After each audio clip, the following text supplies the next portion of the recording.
What's going on, guys? It's Creator here, back with a new episode of This Week in Wrestling, where we talk about everything related to the world or the wacky world of professional wrestling, as I used to call it.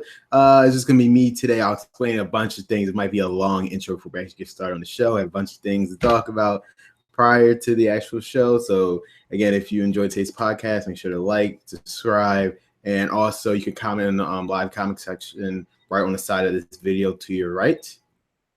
Or my left, your right, and you just comment if anyone talk about related wrestling or just anything in general. The group chat is there. Feel free to talk if you want to, and hopefully you have a good show. Now, before we actually start, just a bunch of things. I know I haven't really been active this week on YouTube. There's a bunch of things. I had a longer schedule than usual this week, and that's because my district manager wanted me to stay back and like clean the store and stuff because apparently nobody else, I guess, cleans the store, and he likes my work ethic, and he knows I can get the job done, so that's what I would do. I've been cleaning the store, and we've been in a good process. It's Dunkin' Donuts, mind you. But I feel like I've been doing a good job. Hopefully my manager sees it, and I will get rewarded for it. I don't know what it might be. At the end of the day, I'm doing what my boss or higher-ups are telling me to do, so that's what I'm going to do.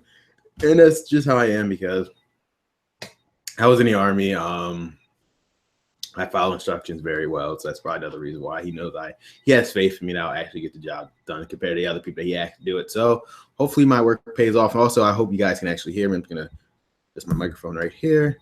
So I hope you guys can hear me clearly. And let's check a few things.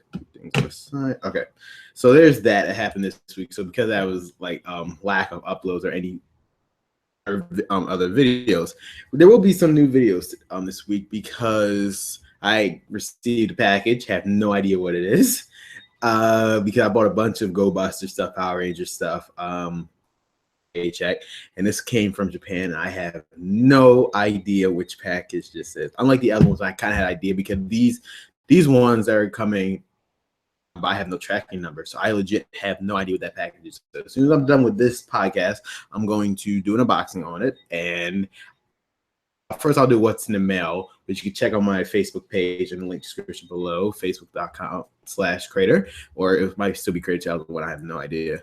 We'll be doing a what's in the mail for that, and we'll just find out what the hell it is because I have no idea myself. I have an idea.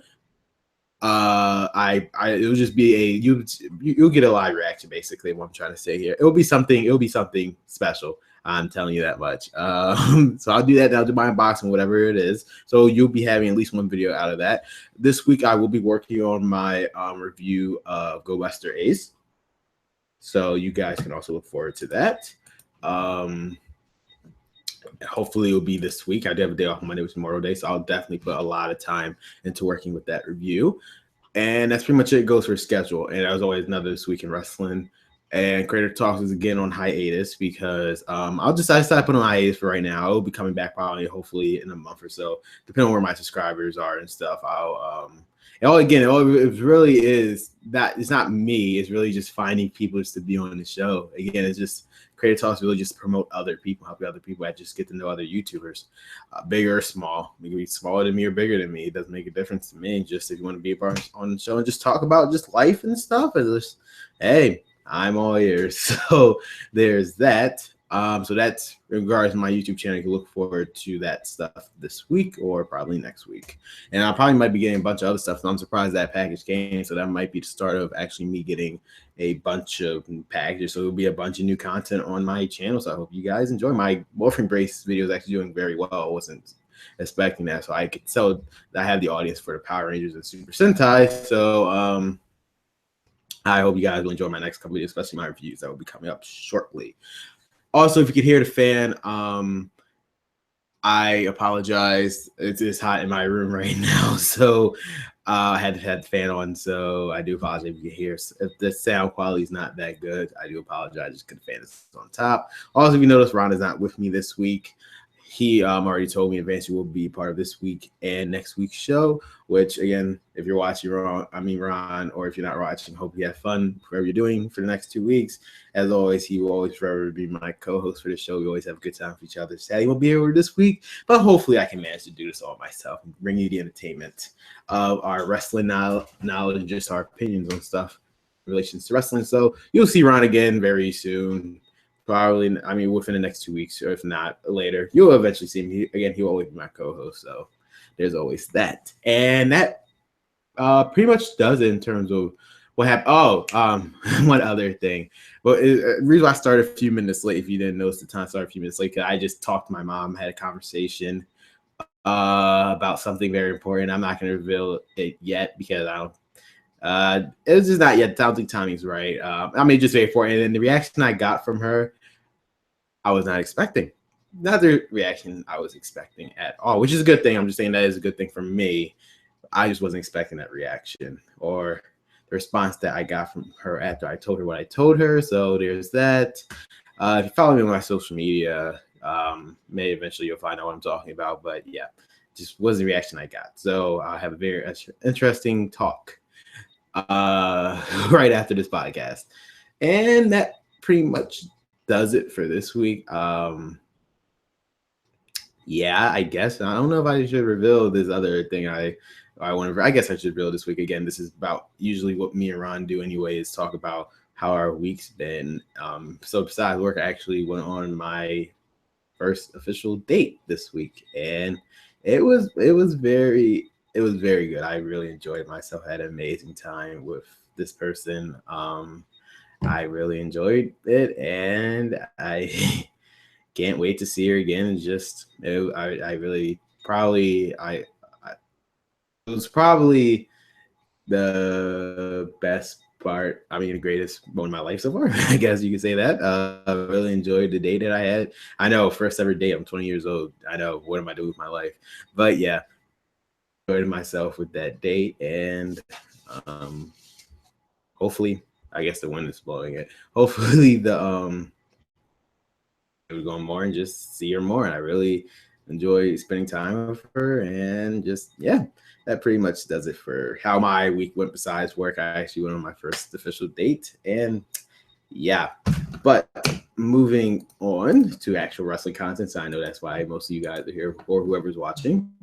We will start with breaking news before we start with our weekly analysis and reviews on what happened this week in WWE. So breaking news, first off, they announced the official Mae Young Classic tournament, which, for those guys who do not know, the Mae Young Classic tournament was the official name for the women's tournament, the 32 women's WWE tournament that they announced right around WrestleMania, right before WrestleMania started. They announced the 32 women's tournament that will take place this summer. It's following suit of the other tournaments that they last year, like the Cruiserweight Classic that happened this past summer, and recently in January, WWE UK tournament. However, this is called the Mae Young Classic. We still don't know exactly who's a part of this tournament, and whether it's the main roster women from Raw and SmackDown, or even NXT women, or the NXT women being involved. It might be women from all over other promotions around the world. We legit really have no idea who the contestants are. We do know, however, it will take place on July 13th and 14th on Full Sail. The tapings will go happening there. So the other news I will find out about this Mae Young Classic, I will definitely tell you guys every time we do This Week in Wrestling leading up to it. But final thoughts on this. Again, I'm looking forward to the tournament. Ever since their first official tournament that we had on this scale with the Cruiserweight Classic, I loved every moment of that. Really brought out the stars.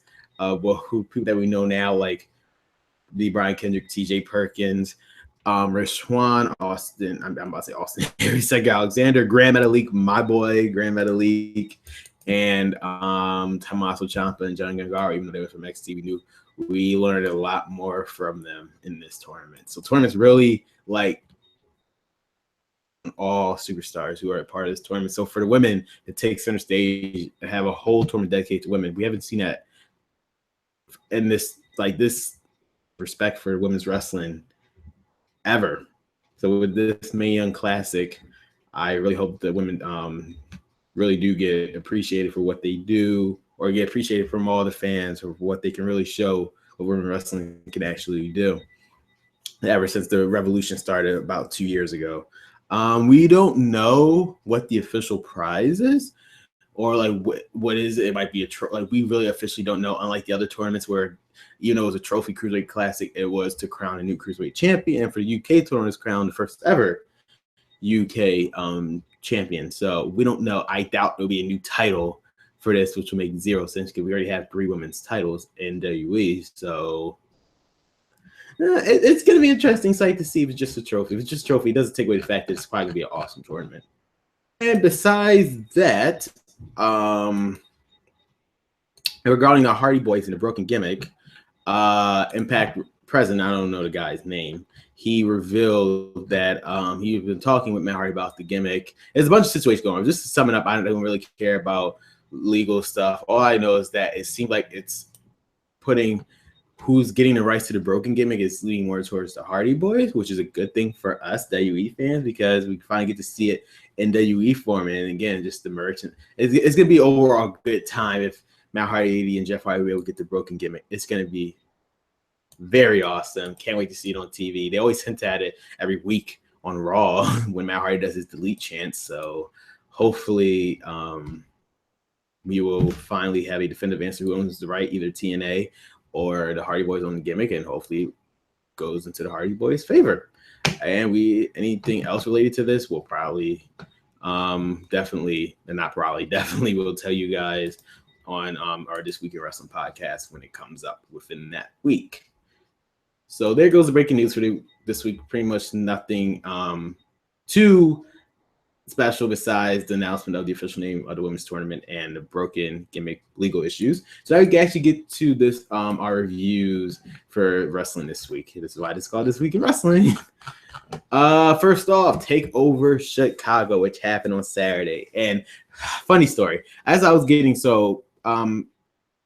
pay-per-view, it's a family, I guess you say it's a family tradition, for at least for my family, or mainly for me, but my family, I always treat them to food. We eat out not eat out, but we just buy food anytime there's a Takeover or pay-per-view. So in this case, for Takeover, I was buying my family Popeyes and I was buying myself Chipotle. So I had to take an Uber to get the food. And I missed the first 2 matches of Takeover. I was so irritated.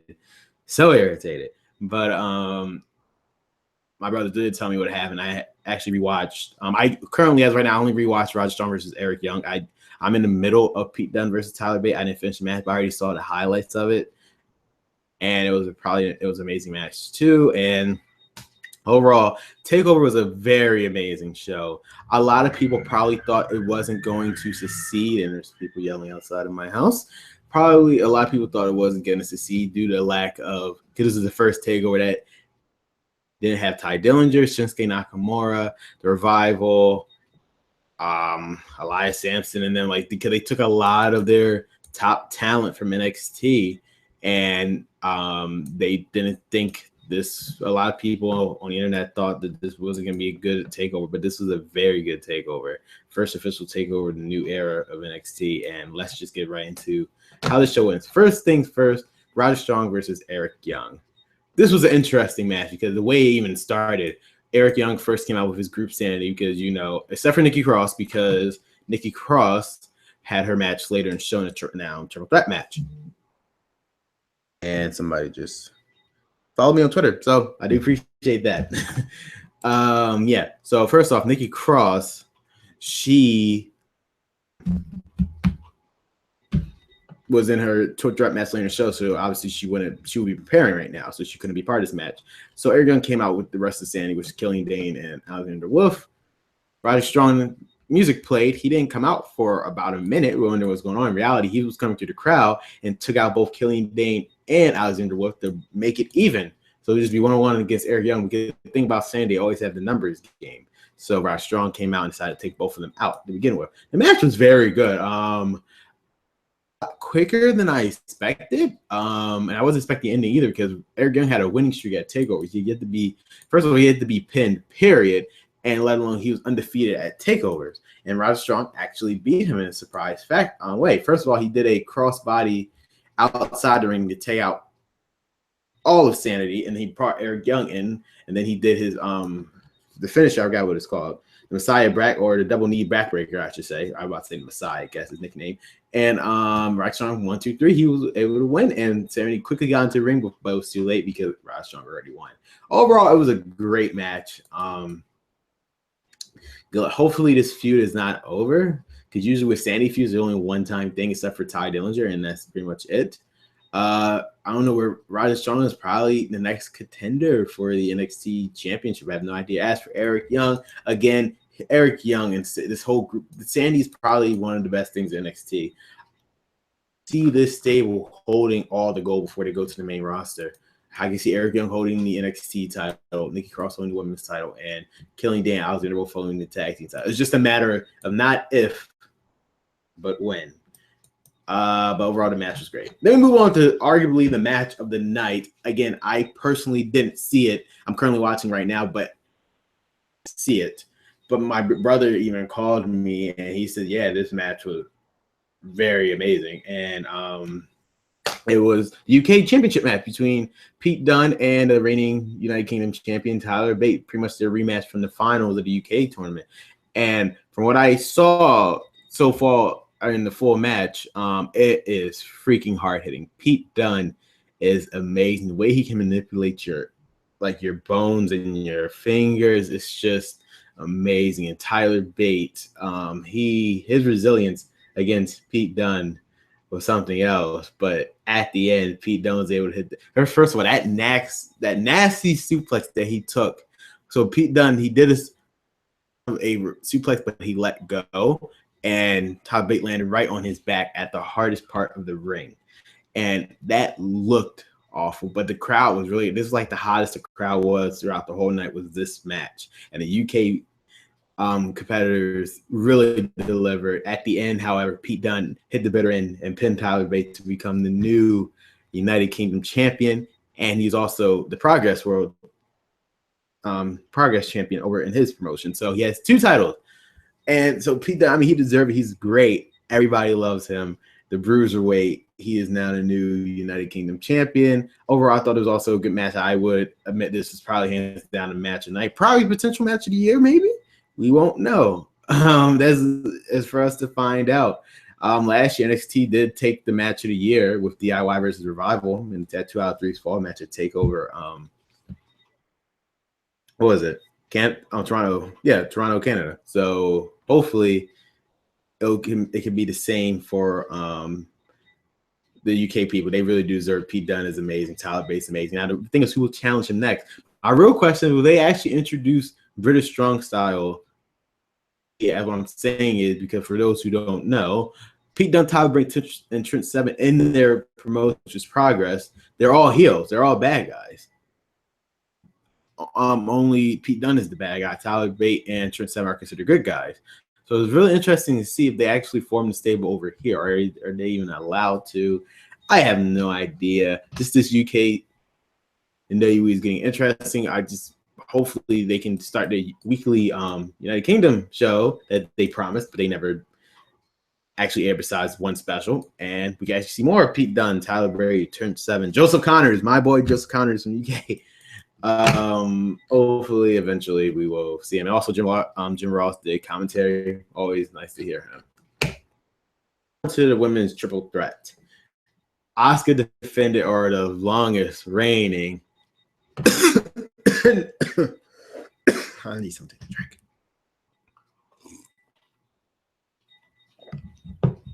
The longest reigning, not only NXT champion, women's champion, but out of any champion history. She just recently defeated Goldberg's undefeated streak. Asuka has been dominant for over a year, and now she had to defend her title in triple threat against Nikki Cross and Ruby Riott. Now, originally, this was, again, a fatal 4-way match, but Ember Moon got injured, so this turns to triple threat. And again, this match also delivered. I wouldn't say this was better than her previous match with Ember Moon at TakeOver Chicago, but this was up there. This really showed what Ruby Riott and Nikki Cross could do. Out of all 3 of them, my favorite is Nikki Cross because she is part of Sanity. Nikki Cross, they really showed, and Ruby Riott, because even Ruby Riott is brand new, but she really showed what she can do. But at the end, Asuka was victorious because she was first how the sequence was. Rhea Ripley hit her finisher on Nikki Cross. Nikki Cross kicked out the last second, but Asuka knee hurt Rhea Ripley in the face, and she actually pinned both of them, officially winning the match and retaining the NXT Women's Championship, continuing her undefeated streak. Who the hell is going to stop her? I don't know. Where does everybody else go from here? As for Asuka, we have to wait for the next challenger, Rhea Ripley and Nikki Cross. They'll probably get into a feud because, again, they already had a sub-feud going on between each other anyway. They were just involved into the Women's Championship match. So it will be interesting to see where Nikki Cross and Rhea Ripley see. I can see both of them becoming Women's Champion eventually. The real question is, will Asuka ever lose the title? No idea. Her shirt, they recently released a WWE shirt also, which has a new Asuka shirt that says undefeated. So at least believe it'll be a long, long time before Asuka actually loses the NXT Women's Championship. But we will find out eventually. It will be very interesting to see this week on NXT, which I already saw. Well, you see, the issue with takeovers is that the following week NXT is just stuff that happened, like highlights from takeover. So we don't officially know what's going on moving forward in NXT until this week's show that will be happening this Wednesday. So you won't hear my thoughts opinion until this Saturday about it. So sadly, you have to wait till this Saturday. But overall, this match was great between the triple threat match. I'd love to see what all three of these women and Ember Moon, who was originally supposed to be part of the match, go from here. Up next is the most surprising. Let me get another sip of my drink. Not wine, it's just water. Just saying. And before I actually go, somebody commented, E. Marie said the UK title match was amazing. Yes, it was. Like I said, I'm just so sad that I missed it live. I had to watch it after. It was a good match again. Pete Dunne is amazing. Tyler Bate is amazing. Very strong style may eventually come to the WWE, but until then, we'll just wait and see until the UK weekly TV series they ever decide to do it happens, so we can learn more about these characters and stuff. We just have to wait. In the meantime, the most shocking part of the show, in my opinion, came with the next match, because there was two matches left: the NXT Championship match and the NXT Tag Team Championship match. I expected for the show to be main evented by Bobby Roode versus Hideo Itami. For the first time ever, the NXT Championship was not the main event. For the first time ever. Because now people could argue takeover respect. The NXT Championship was never on the line. There was a difference. So even though the women main evented that show for the first time ever, the NXT title was actually not on the line on the show anyway, so it didn't actually matter. However, this is the first time that it on the line, but it wasn't the main event of the show. And that speaks volumes. In a good way. I'm just saying, it goes to show that Triple H, who is in charge of NXT, he believes that whoever has the best story should go on last, regardless if you're the main champion of the brand. Like his Triple H's mindset. That goes for that anybody has a chance to main event a takeover, as long as you have the best story, the fans support you all the way. So with that being said, NXT champion Bobby Roode defended his NXT title against Hideo Itami. It was a very interesting match, to say the least.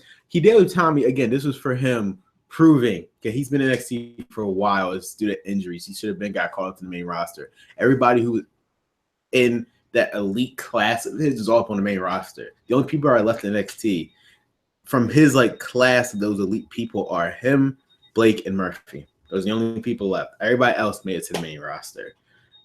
He's been left behind due to injury, but now he had a chance to prove himself, become the NXT champion, the guy in NXT. He had to beat Bobby Roode. Entrance was amazing, by the way. Just want to put that out there. Bobby Roode's glorious entrance is always amazing, or glorious, I should say. See what I did there? But the match itself was very good. Hideo Itami kept working on the arms to the point where Bobby Roode kept saying, "I think my arm's broken. My arm's broken." I don't know if he was telling the truth or not.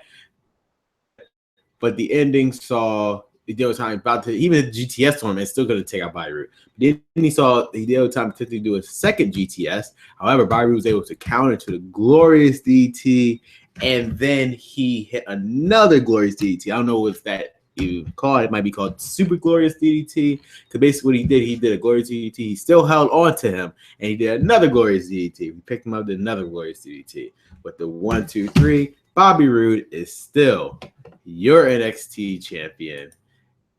Lost, and Hideo Itami was very pissed because backstage in the Fallout video, he was just breaking shit, just throwing it and whatnot. Cassius Ohno tried to calm him down. It was hilarious. I recommend you definitely watch this video because he was breaking shit, and then Cassius Ohno tried to calm him down. He started cursing at him. It was hilarious. They bleeped it out, which is hilarious because Hideo Itami could barely speak English anyway. So I doubt all he was really doing was just speaking in his language. They bleeped him out because they wanted to make it seem like he was cursed. It was funny as hell. So obviously the next feud from this will probably be Cassius Ohno versus Hideo Itami. It might happen at Brooklyn.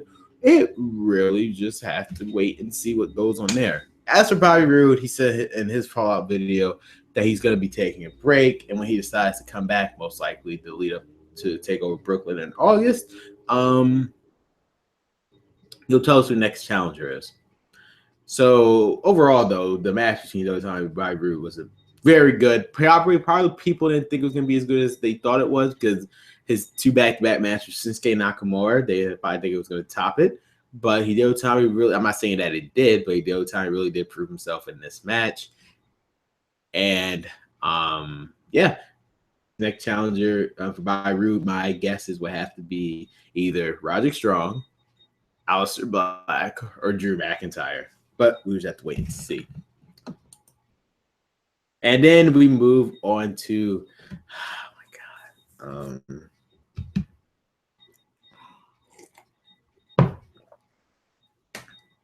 I had to get a sip of my water because this what I'm about to talk about was probably the greatest ending to a takeover I have ever seen. I had so many mixed emotions about it. It's oh my God. Yeah. So the main event, again, as I said before, the NXT title for the first time was not the main event of the show, despite being offended on the same takeover event. The NXT tag team titles were the main event of the show, which I were to believe. Let me just look this up before I make this claim.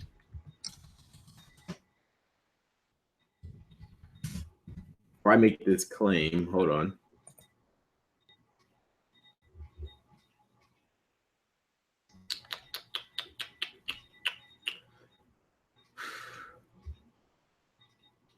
As far as I know, and I could be wrong, so if I am wrong, if for people who are watching, or if anybody's watching, you can correct me on this when I'm about to make this claim.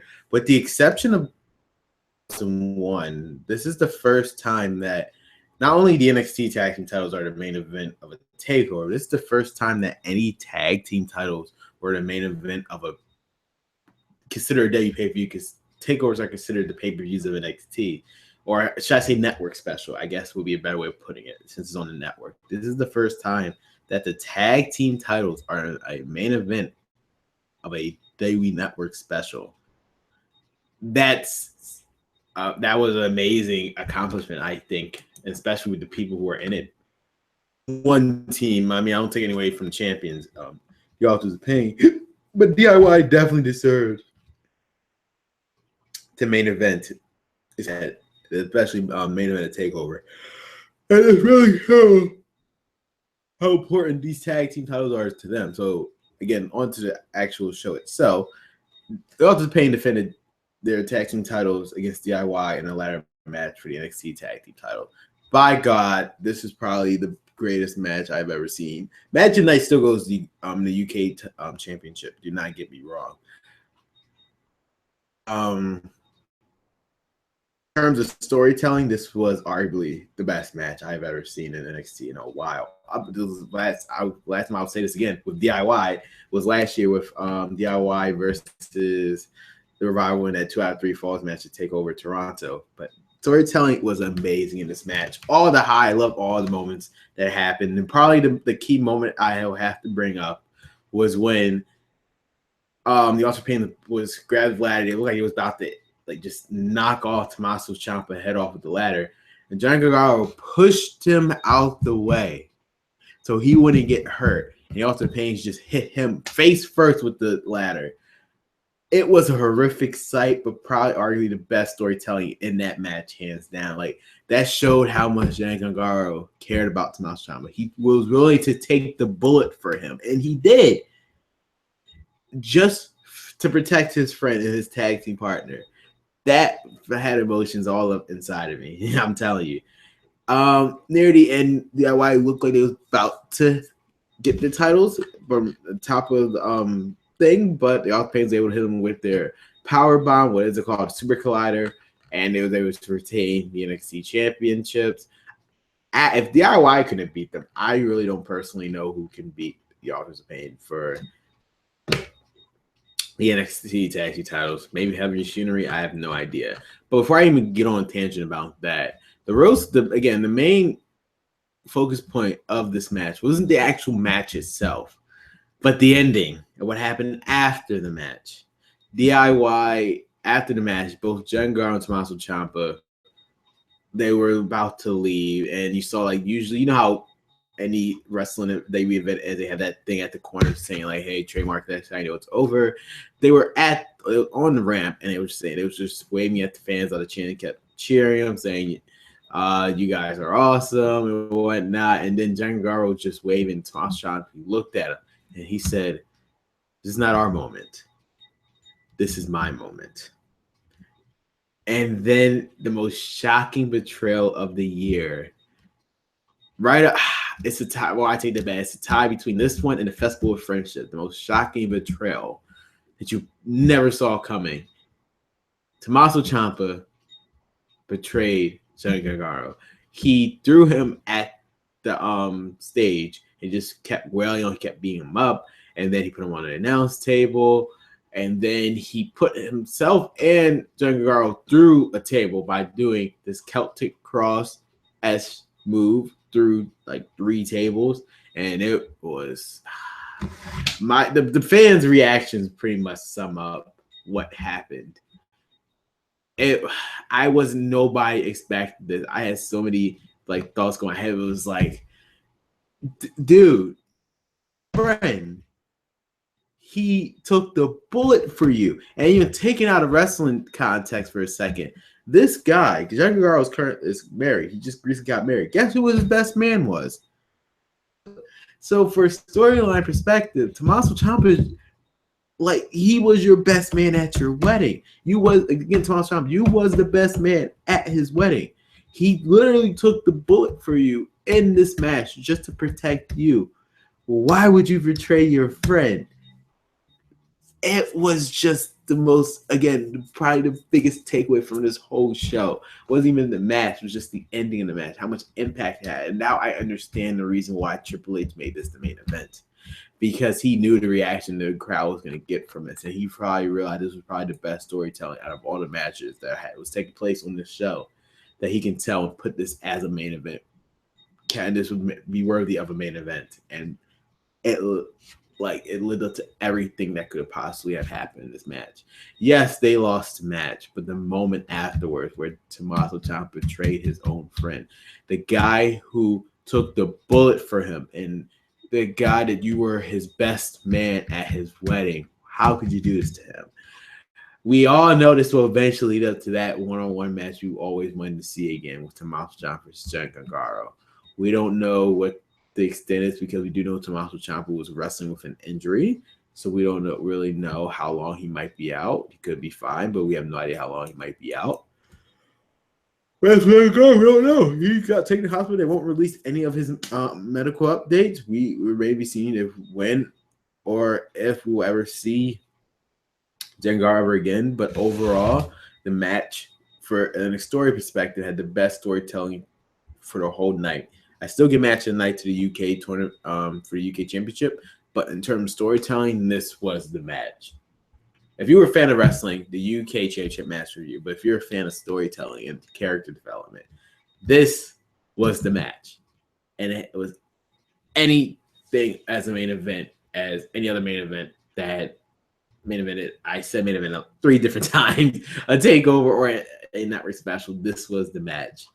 and it was amazing. I cannot wait to see what the future holds for Tommaso Ciampa and Johnny Gargano. But as for the Authors of Pain, who retain their titles, I would have to assume the next logical choice of who they will face would probably be Heavy Machinery. They're the only tag team that really are on a roll right now.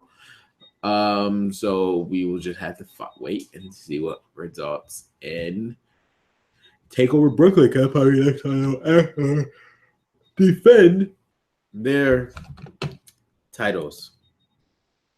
And yeah, just cannot wait to see what happens with them. So let me just take a sip of my drink and we'll go over Backlash. Actually, before I actually go over Backlash, let me just do something real quick.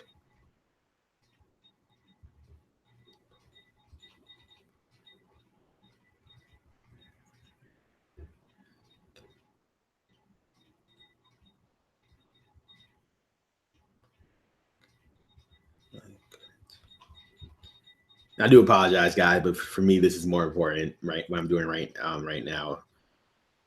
At least to me, this is more important.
Just one more second, guys.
Okay, sorry about that, guys. It's just again that seemed way more. This was more important to me at the moment, so I just had to get that out the way, so we can actually just start on Backlash.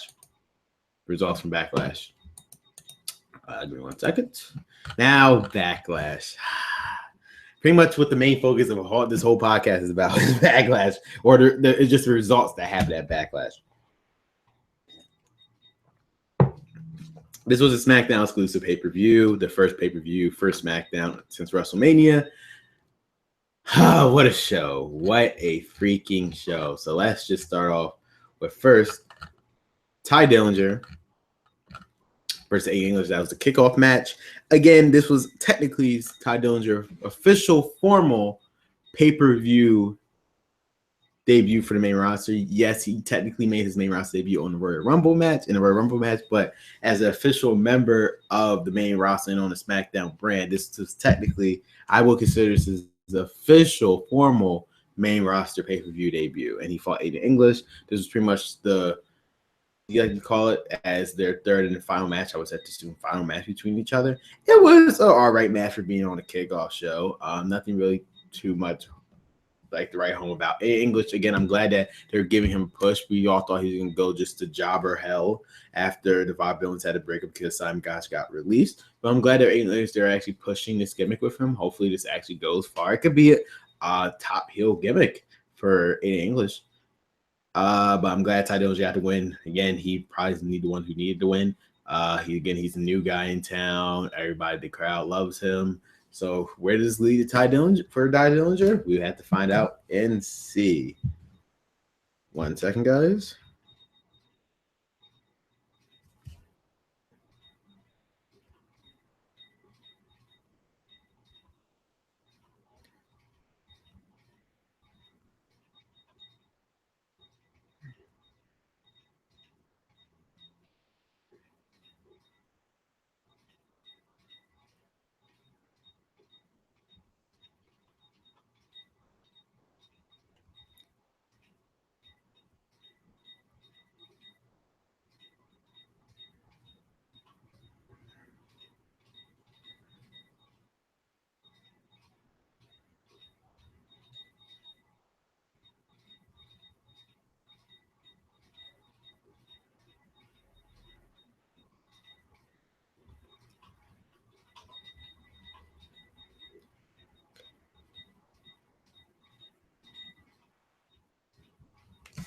Sorry, guys. Again, a little more important. But yes, moving on to the actual main part of this, the main card or the main pay-per-view. We started off, surprisingly, I was actually shocked that they started off with this. Shinsuke Nakamura versus Dolph Ziggler. Again, if you guys was living on the rock, Backlash, the whole premise of Backlash this year, the whole focus point was on Shinsuke Nakamura, his official main roster debut, in-ring debut in terms of wrestling.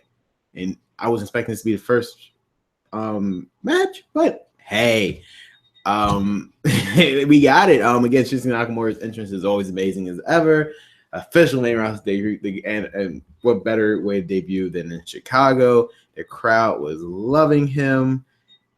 It was, the crowd loves Shinsuke Nakamura regardless of what town you're in. So they knew they did it right with keeping his debut on pay-per-view and just waited at the right moment. And what better pay-per-view than at Chicago, or the audience, I should say.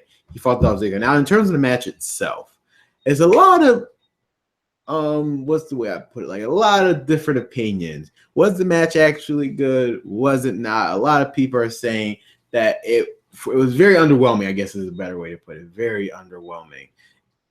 It should deliver more, and a lot of people kind of bashed the match. Really, for the most part, Dolph Ziggler was dominating the match against Shinsuke Nakamura.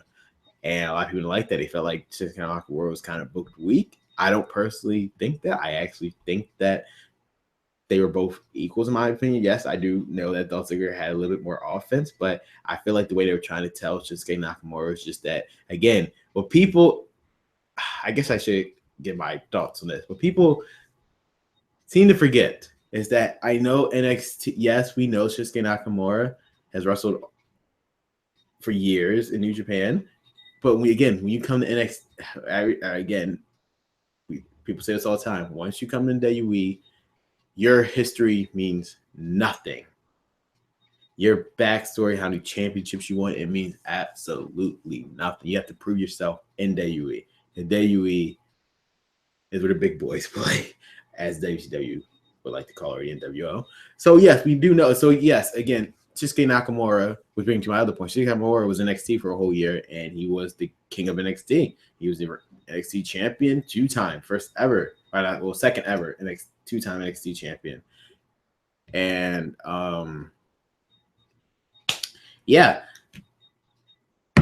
what people fail to realize about that is NXT is developmental, despite what people like to think it's the third brand from Raw and SmackDown. At the end of the day, it's still developmental.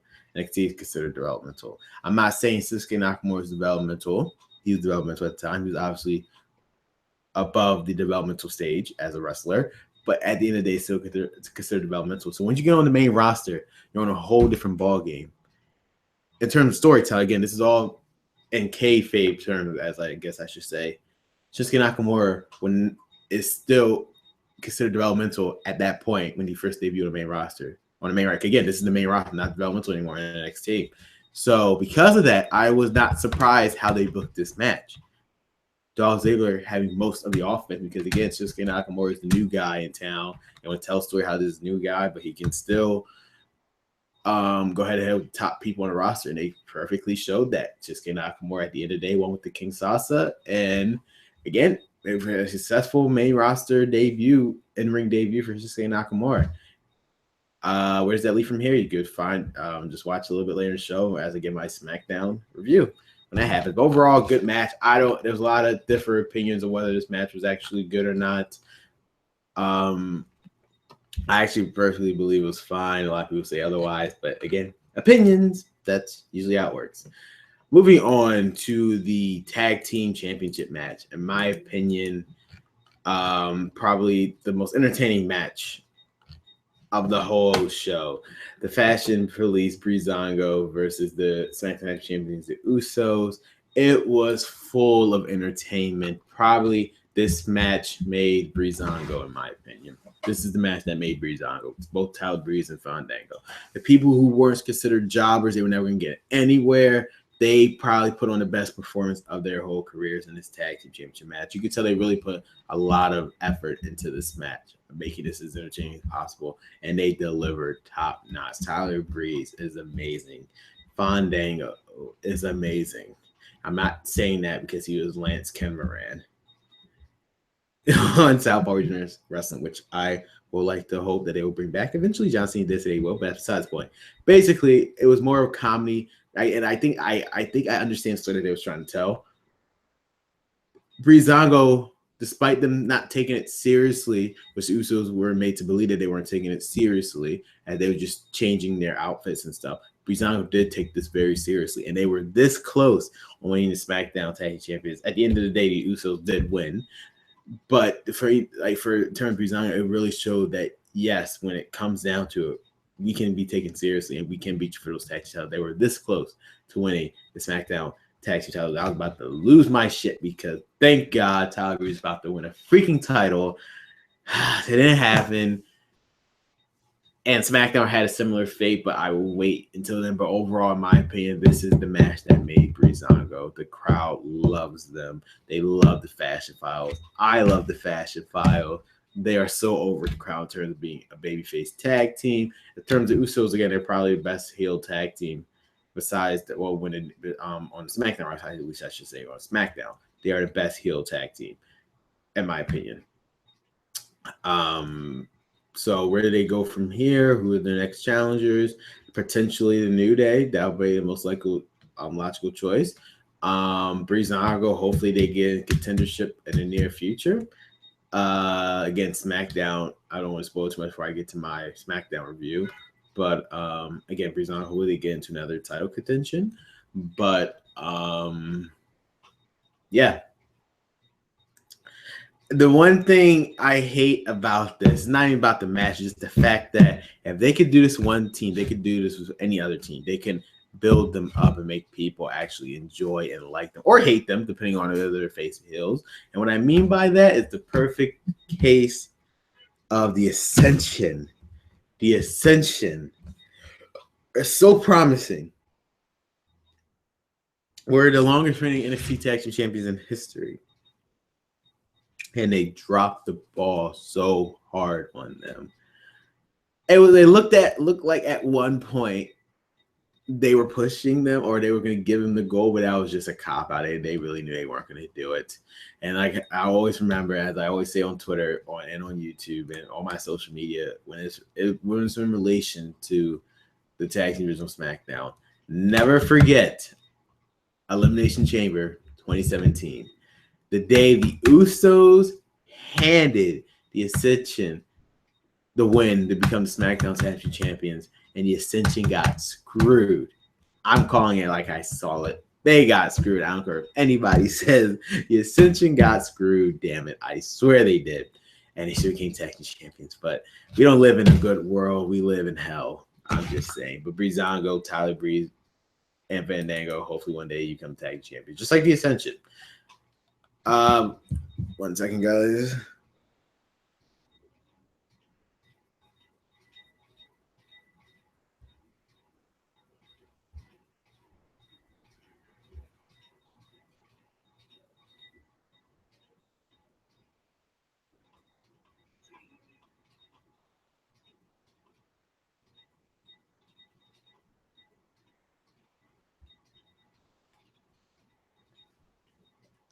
Moving on to Sami Zayn and Baron Corbin.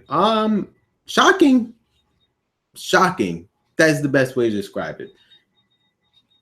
Sami Zayn beat Baron Corbin. Nobody was expecting that. We all expected Sami Zayn to have the underdog story, and again, coming this close but loses at the last second. Baron Corbin lost against Sami Zayn cleanly, mind you. It was like Sami Zayn didn't really have to. I mean, not that Sami Zayn cheat, but like there was no like chicane or anything. Baron Corbin made one fatal mistake, and Sami Zayn capitalized with the Huluva kick, and Baron Corbin won. I said Baron Corbin won. Sami Zayn won. He pinned him cleanly. Now, obviously, this led in SmackDown, which led more in favor of Baron Corbin, but we'll get to that. Yeah. Nobody was expecting Sami Zayn to win this match, so people who bet against him, I'm sorry, y'all lost y'all money, but yeah, that happened. Sami Zayn actually won against Baron Corbin. He needed this win. This is the first time in a long time, I'll say since Roadblock, they actually had a big pay-per-view when, I wouldn't consider that a run at Roadblock against Braun Strowman because he technically didn't beat him. He just lasted against him. But this is his first official win in a long time at a pay-per-view. So I'm and a bit like in terms of rivalry as well. So congrats, Sami Zayn. You definitely deserve this win. And hopefully good things are coming to you in the future. Next up, the SmackDown Women's Tag Team match. Natalya, Carmella, and Tamina versus Naomi, Charlotte, and Becky Lynch.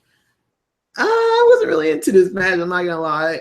Because to be honest with you, I just don't understand why. I knew, even though I predicted that they were gonna do this match anyway, it just wasn't really as entertaining as I figured it would be. James Ellsworth was pretty much the saving grace during this match. But again, I'm not taking nothing away from the ladies, just I expect to be a little bit more entertaining.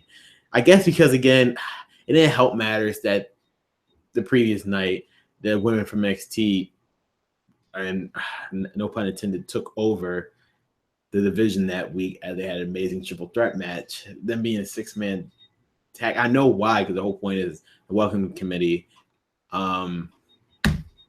They're the new stable in town. They're trying to establish this group as people who will not bend to Charlotte mainly, because Charlotte's main issue here, just to her demands, whatever they're going to take back the division, as they like to call it. But the worst part about this match, and the reason why I probably did not enjoy it, is because Becky Lynch took the freaking pinfall, or should I say tapped out. She tapped out to the sharpshooter from Natalya. Worst mistake, in my opinion. Becky Lynch deserves way more. And yes, I am biased because Becky Lynch is my favorite women's wrestler currently. Not only just on the main roster, but overall in WWE. Currently my favorite women's wrestler. So the fact that she had to do the tap out, hated it. The match again was fine, but it's just the fact that Becky Lynch, I'm angry because Becky Lynch had to be the one to tap out. But hey, Becky Lynch, you win some, you lose some. Hopefully she gains her momentum back, and one day I really do hope she becomes women's champion again. She deserves. She was the inaugural SmackDown Women's Champion, and hopefully she becomes women's champion again.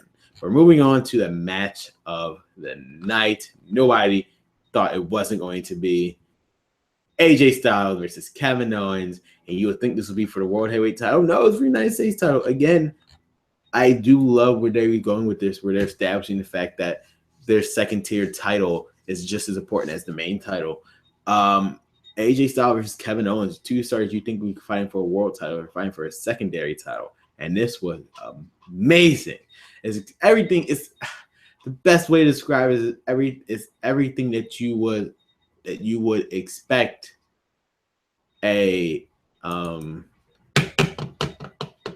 it's everything you expect an AJ Styles versus Kevin Owens match to come to in terms of wrestling, storytelling, just crowd reactions, everything that you expect it to be. These guys gave it their all. And the ending, in my opinion, was the best way they could have done this. Basically, what happened was Kevin Owens, he trapped AJ Styles' leg. You know, it's hard to say who fought, it really is. But AJ Styles' leg got trapped on the announcer's table. So Kevin Owens was able to make it back into the count before the count of 10, officially counting out AJ Styles. And Kevin Owens won because of the count out. So Kevin Owens retains the United States title. And also at the end of the match, he also kicked AJ Styles in the head just to add bitterness towards him and just add insult to injury. I guess that was the word I was looking for, insult to injury.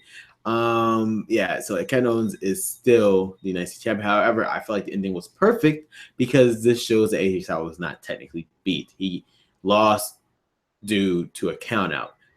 You usually end either through pinfall and submission. So AJ Styles can make the claim that you really didn't. You might have won the match, but you didn't really actually beat me. The count out beat me, not you. So hopefully they told the story right, and the United States title feud between these two can go on. Maybe this might main event a show at a pay-per-view, maybe Money in the Bank or Battleground. But they could probably have their blow-off match. I can see this happening for 2 more pay-per-views. This was amazing. Again, AJ Styles can wrestle with anybody. You have such a great wrestler like Kevin Owens. You're going to bring some freaking magic into it, and it was going to be awesome. This match was hands down match of the night. We'll move on. Luke Harper versus Eric Rowan right before the main event. As much as I wanted to enjoy this match, it really didn't do it for me. Probably, I guess, it's always the matches before the main event always drain as when you don't care because you probably had a good match right before it. And sadly, for this case, because AJ Styles, Kevin Owens was so good, it drained me of any excitement I had for Luke Harper versus Eric Rowan. Again, not taking anything away from these two. Luke Harper is probably the most underrated superstar currently on SmackDown, if not of all of WWE. And Eric Rowan, I think he found his character or like his gimmick with this whole match thing and how it like controls his anger and stuff. But sadly, I wasn't really that into the matches I probably should have been. And Luke Harper did get the pinfall, which I did like. He got his revenge from a couple of weeks on SmackDown against Eric Rowan after he beat him. So since he beat him, could have one more blow-up match. Probably, I doubt not at the Money in the Bank pay-per-view, but probably on a regular SmackDown. Hopefully this might end like a falls count anywhere or not, or no disqualification, which I will enjoy either way. But yeah, again, I wasn't really into the matches I should have been. But yeah. Now, before we move on to the main event, which is pretty much the whole point of the main focus on today's podcast, and get something to drink and check my phone real quick.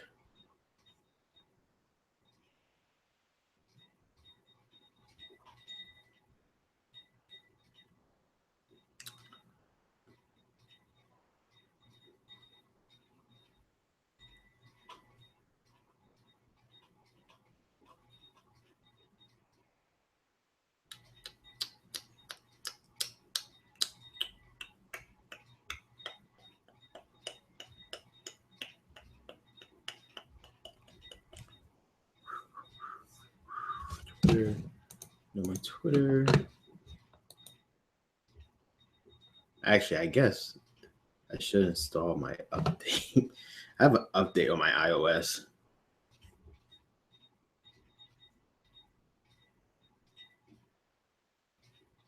I probably should update it.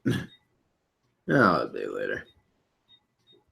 I'm not really doing anything, but yeah. All right, so we can get on to the main event and the match that blew up the internet on Sunday. We're talking about the match, guys. The match that pretty much blew up the internet. As I'm going to repeat this because it literally blew up. The internet was on fire. It could not contain what we saw on Sunday. Jinder Mahal versus Randy Orton. And the main event at Backlash. First of all, a sentence that I probably would have never said.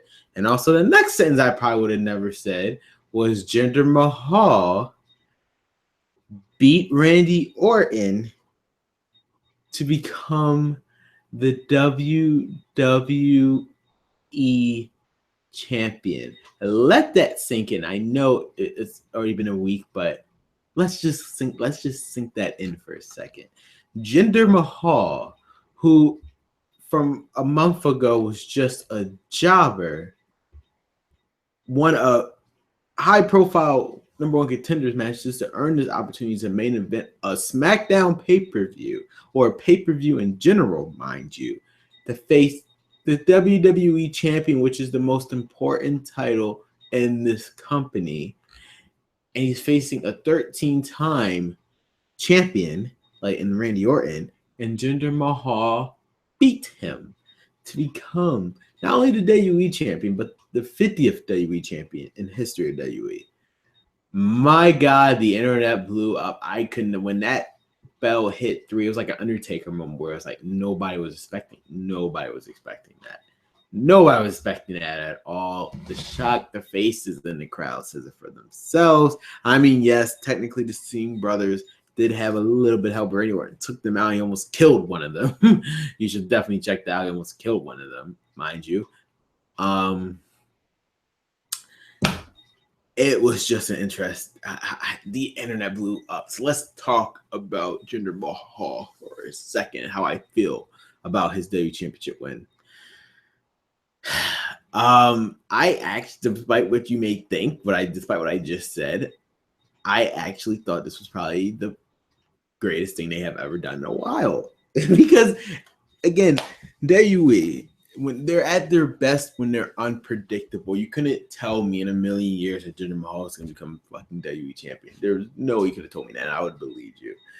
But he did, and nobody expected it. It almost had the same effect as Goldberg versus Brock Lesnar, where we all thought Brock Lesnar was going to win, but as soon as that match started, holy shit, nobody expected that. Goldberg just destroyed Brock Lesnar in less than 2 minutes. So the fact that Jinder Mahal beat Randy Orton to win the most prestigious championship in WWE, nobody expected it. But the thing is, it drew attention. It drew attention to people, and that's how a company succeeds, when you can draw attention to your product. And with Jinder Mahal winning the WWE title, it drew attention to those people who vaguely watch wrestling from time to time, brought him back like a jobber like him, who remember him back in 2012. Like a job like him is now WWE champion. Holy crap. I probably have to watch to figure out why this is even happening in the first place. And that's how you draw attention.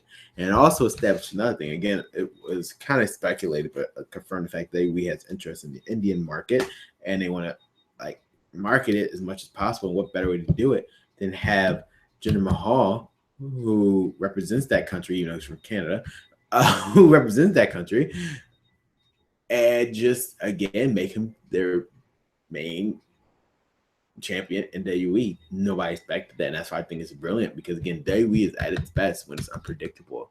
It's at its best. That's when WWE is at its best, when it's unpredictable. So Jinder Mahal is the WWE champion, and I have no issue with that, because this is also how you make a freaking star. Smackdown, again, people thought they got the shit when the Superstar Shake-Up, where Raw took most of their high-profile stars. What did SmackDown decide to do? Screw it. Not only are we going to take one of your own, but we're going to take one of your own and make him become a main eventer, let alone become the new champion. That's what SmackDown did. And holy crap, did they do it on such a stage. In the crowd of Chicago, their reaction was exactly how probably they want it to be with Jinder Mahal winning the WWE title. I mean, by God, nobody expected that freaking ending whatsoever. I'm telling you, it was, you have to rewatch the ending. Just if not watch the match itself was pretty boring, I'm not gonna lie, but it was exactly how you thought a Jinder Mahal versus Randy Orton match would go anyway. So yeah, just you have to watch the ending just to believe it in your eyes yourself. Where does this all lead? While we do officially know Randy Orton has a rematch clause, so it's definitely gonna happen in Money in the Bank. I'm not gonna kayfabe myself out of that one, pretend like I don't know, but yeah, he's gonna get his rematch on Money in the Bank. We'll see if he actually holds the title, or this was just a fluke. This is not a fluke victory, I should say, but a win just to market it to India, or just this is a long-term plan that we have for Jinder Mahal, and only time will remain to be seen on whether or not that actually happens with Jinder in the first place. But yeah, Jinder Mahal WWE Champion. I have no problem with it. The most shocking ending to Backlash in history of any Backlash. This is the most shocking ending. Yeah, and WWE is at its best when it's unpredictable. That pretty much sums that up. And let's head to Raw, shall we? 1 second.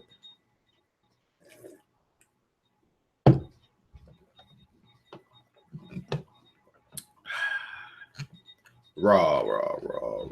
I'm saying raw. I didn't mean to say it like that. Give me 1 second, guys. Get my notes.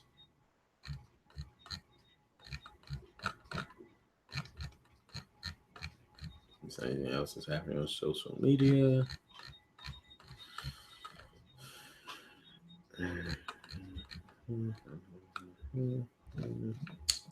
Alrighty, so Raw took place. Where did it take place at? Actually, that's a good question. It took place in Missouri, I guess. Okay.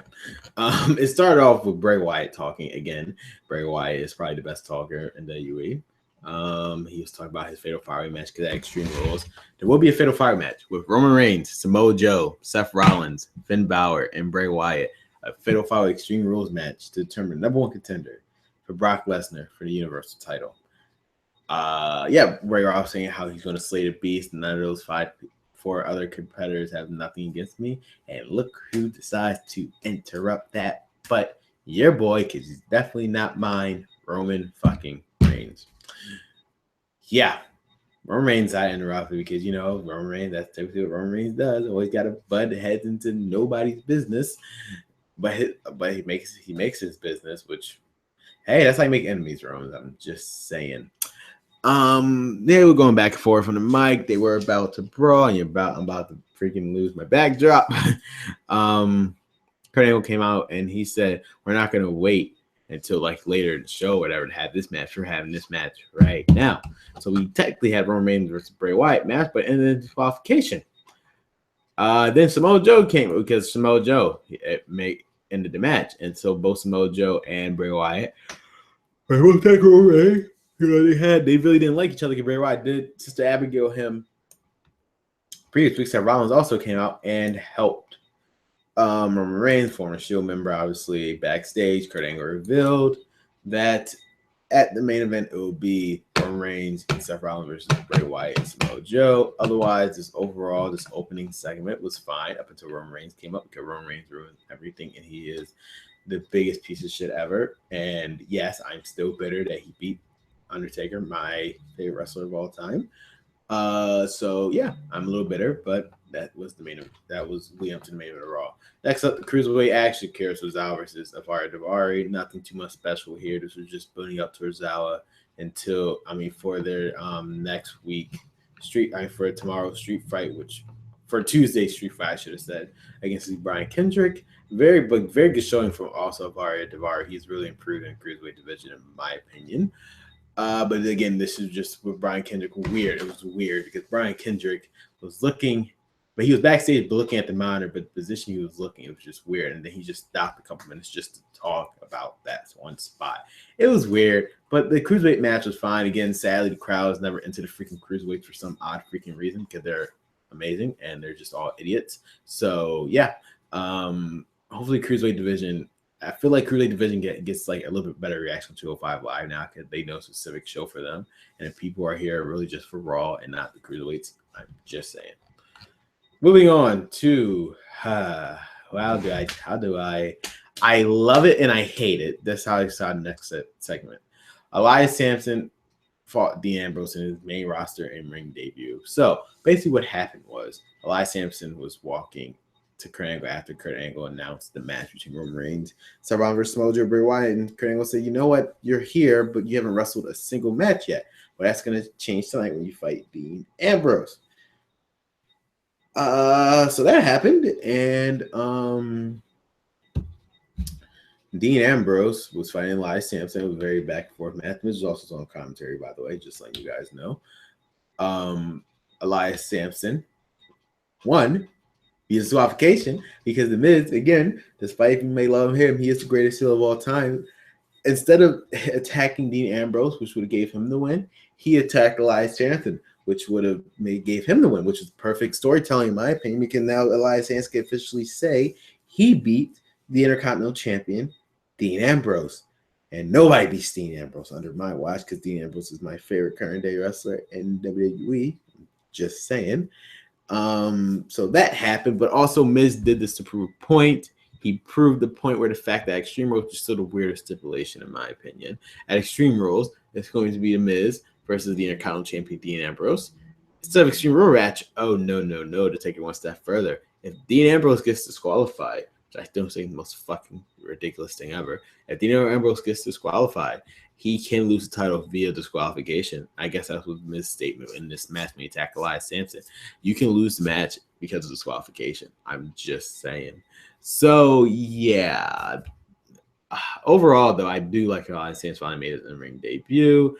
Dean Ambrose both looked good, so did The Miz. Like I said, I love and hate. I hate the fact that Dean Ambrose lost, but I love the fact that Elias Samson got his main roster in-ring debut win. Overall, though, the segment was fine, and let's just move on to the next one.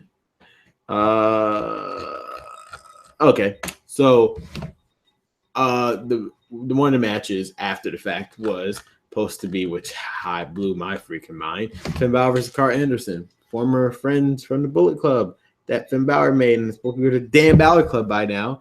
But hey, stuff. Before the match actually started, Paul Heyman, out of all people, came out. The advocate of Brock Lesnar. That Paul Heyman, yes, that's what I'm talking about. He was telling him how Brock Lesnar has utmost respect for you. He's not afraid of anybody else in that match but you. And Finn Balor said, as you should be. And he just wanted to show a sign of respect. And he tried to shake his hand. I think he shook his hand. I don't really actually remember off the top of my head. But that happened, and then the actual match happened between Finn Balor versus Kyle Anderson, which was actually a very good match. Never saw these two actually went one-on-one against in New Japan, because they were both on a team. So the fact that now they're on different sides, Asuka, I said fucking Asuka, where did that shit come from? Finn Balor as a face, Kyle Anderson as a heel. I was never expecting these two to actually fight each other ever. I was expecting them to eventually come out as Enzo Moi's attackers. I still think they are. And Finn Balor Hill, and I do apologize for that yawning. I'm actually very tired, but I'm gonna stick through this podcast. I might be going as quickly as I'm usually. I'm going more quick than I usually am, but that's because I'm dead tired. I'm just trying to get everything I need to get out the way. So if I look tired, I do apologize, because I am tired, but it'll be worse too if Finn Balor. I said it'll be worse. I wouldn't say it would be worse if I fall asleep on camera, but that's not going to happen probably. But at the end of the day, Finn Balor, he beat Carl Anderson, and it was an interesting match to say at least. It was probably one of the best matches on Raw in that show. So yeah, moving on to Sasha Banks versus Alicia Fox, because why the fuck not? The feud started ridiculous in the first place. I still believe that was a botch in general. But Sasha Banks fought Alicia Fox, and Alicia Fox did against Sasha Banks, but she attacked her after the match. It led me to believe that Tech Out there was going to come back and pour the iced coffee in there, but clearly that's not happening, because after the match, Alicia Fox did beat up Sasha Banks, because Sasha Banks got the pinfall for Alicia Fox, but it looked like they're friends on Twitter, and that's why it gets weird. Moving on to Kalisto versus Apollo Crews, because again, why the fuck not? Mr. Personality himself, Apollo Crews, was on a train ride with Kalisto. We were going to a certain Market Street station, and it was just ridiculous. That was pretty much it. Freaking Kalisto, of all people, freaking won, because Kalisto is also shit, but he's not as much as shit as Mr. Personality. Kalisto won via, I guess, role. I totally forgot. Tyson was pissed because he was the manager. He wants more for the Titus brand. But Apollo Crews looked like he just wanted to smile and crap. So try to get your shit out of that one, Titus O'Neil. Just saying. Then we move on to the Raw Tag Team Champions, the Hardy Boys versus, well, Matt Hardy actually simply say versus Sheamus, and whoever won the match got officially to choose the stipulation for Extreme Rules. And Matt Hardy won. He decided to pick a steel cage match. A lot of the match itself was perfectly fine. He won the steel cage match, and yeah, so your drawer is empty. You're saying, Caesar?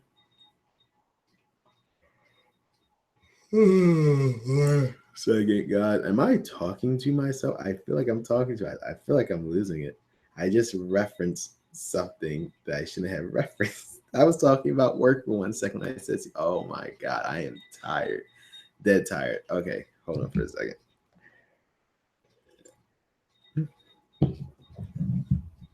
I do apologize. I am kind of losing it. If I'm losing on stream, don't feel bad for me if I'm losing it on stream. But yeah, what I meant to say was Matt Hardy. I had to watch that part back. I feel like I'm losing it. I feel like I'm losing my touch here in this podcast because I'm tired. But I should probably also cut the light on. I'll be right back. Let me cut the light on real quick.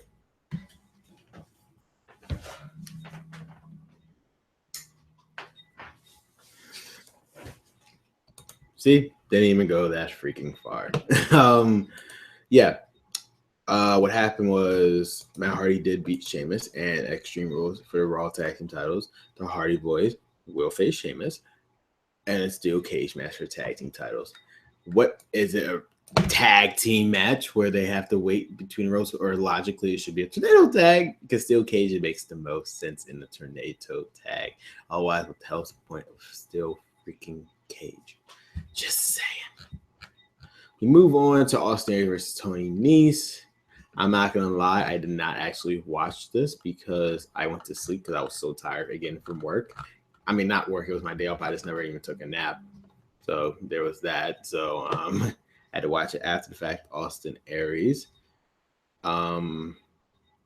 He did beat Tony Nese for the last Chantry. Because we did also find out that at Extreme Rules, Austin Aries would get a third chance to face Neville, but this time it will be in a submission match, which I'm very much looking forward to. Probably gonna be match of the night again. You see, they keep doing matches of the night between these two. That's saying something about the cruiserweight division. But after the match, Neville decided to do the last chance for. I mean, I said last chance for. What the hell is called the Rings of Saturn against Tony Nese, just to prove a point. Just to prove a point to Austin Aries that his Rings of Saturn will probably definitely beat his last Chancery. That submission match is going to be interesting because for the first time, one of these two actually have to submit. And yeah, it's going to be interesting. I cannot wait for the Extreme Rules match. Then we have Alexa Bliss versus Mickie James. This was pretty much a short match. Alexa Bliss did beat Mickie James. Mickie James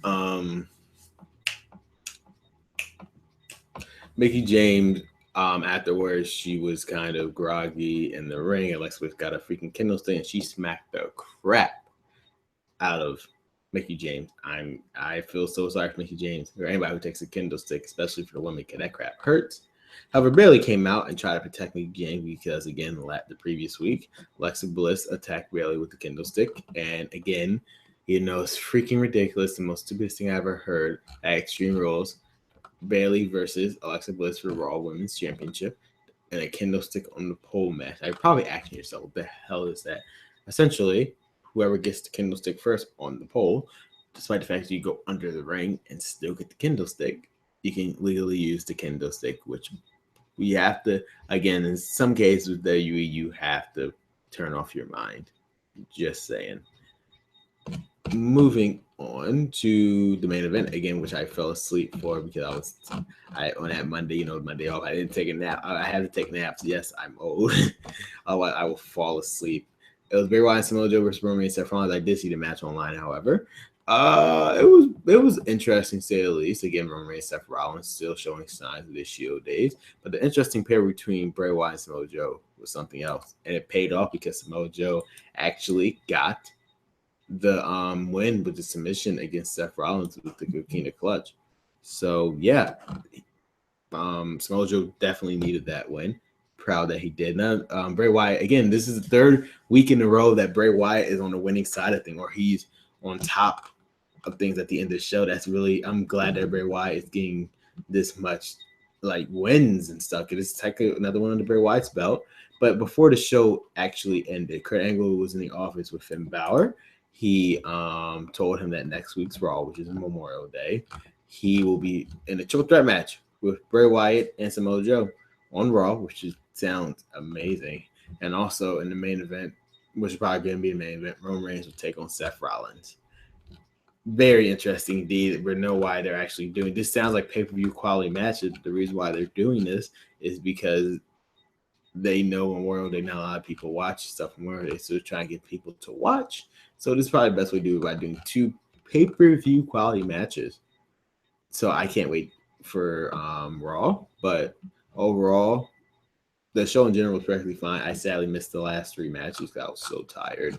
But yeah, I can't wait for this week's Raw to see what happens. Again, I just want to point out, Bray Wyatt is dominant for 3 weeks in a row. How long is that going to last? I'm keeping count, goddammit. Hopefully forever, because Bray Wyatt's awesome. But yeah, it's probably going to end at Extreme Rules and then just get the burial, just keep burying people over and over. So let's move on to SmackDown. Just 1 second, guys.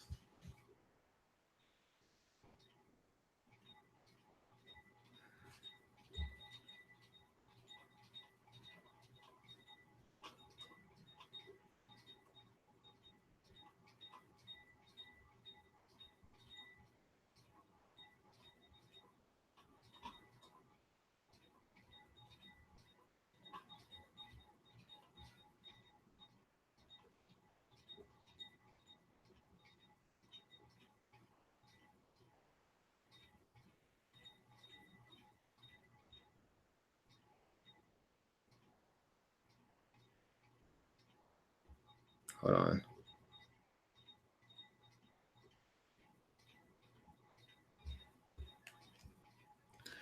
Sorry about that, guys. To be honest with you, the only thing that's keeping me awake is talking to the person I'm talking to right now. So,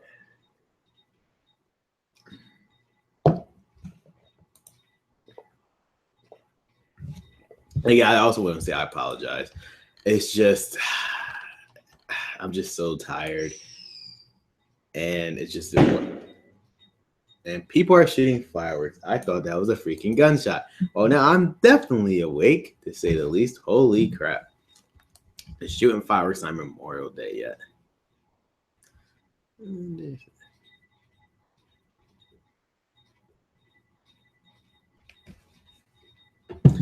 Moving on to SmackDown, though. And again, just like, God damn, it's always something involving the SmackDown brand. I have nothing against SmackDown brand either. I was also getting food for my family, and I missed the first segment of the show, pretty much. I came in at the very end. The Shane Man was announced to be participants in this year's Money in the Bank ladder match. And it goes as follows. AJ Styles, Baron Corbin, Sami Zayn, Dolph Ziggler, Shinsuke Nakamura. These were the original 5. However, Kevin Owens was so pissed that he wasn't part of this match because he made a valid point saying that unlike half of the people who were in this match, he actually won his match at Backlash and then he beat the person who was actually in this match. So that's not fair at all. Kevin Man said, all right, makes sense. And Kevin Owens got added to the Money in the Bank match. So it'll be at Money in the Bank in the Money in the Bank ladder match. AJ Styles, Baron Corbin, Sami Zayn, Dolph Ziggler, Shinsuke Nakamura, and Kevin Owens. That's like an all-star in my opinion. Very all-star oriented. Maybe all the top stars are in this match. Mine's favorite order than Jinder Mahal, so it makes the question what the hell is the rest of the show going to be about in Money in the Bank. That like really says a lot. Just saying. Yeah. And also during this program, it revealed that the main event is going to be AJ Styles and Kevin Owens, versus, I said AJ Styles, Kevin Owens. For the first time ever, AJ Styles, Shinsuke Nakamura team up, which is everybody's dream. They see these two fight, but team up is just as good versus Dolph Ziggler and Kevin Owens. That was later in our main event, which again proves my point again. The United States Championship is more important. Is the main focus point than the WWE Championship. I'm just putting that out there. That's telling me WWE's trying to tell me something. I don't know what, and another fireworks about to go off. I hear it. It's about to go off, which makes no sense why they're doing it now. More it is until Monday. I did like the segment though. Look forward to the main event, which was hilarious. I can't wait to talk about the main event. Charlotte and Becky, they fought Carmella and Natalya in a tag team match. Again, I'm glad Becky Lynch got that win. She desperately needed it after Backlash. Not too much to say about this match in particular. Naomi and Tamina are both in their respective teams' corners, and so is James Ellsworth. But again, Becky Lynch got the win. That's all I had to say about that. I'm sorry if I feel like I'm breezing through this, because I am. That's partly because I don't want to fall asleep on stream while I am doing This Week in Wrestling. So I do apologize about that, guys. But overall, the match was fine. Way better than their 6-man tag from Backlash, in my opinion. And again, Becky Lynch, she desperately needed the win. I'm glad she's the one who got the win in the first place. And yeah, it was also revealed on Talking Smack that next week will be a Fatal 5-Way, which I feel like this is them SmackDown shitting on Raw. Fatal 5-Way elimination match on SmackDown to determine the number one contender for Naomi at Money in the Bank, which will consist of Charlotte, Becky Lynch, Natalya, Carmella, and Tamina.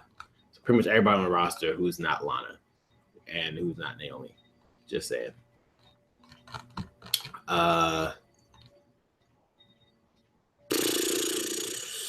Moving on 1 second.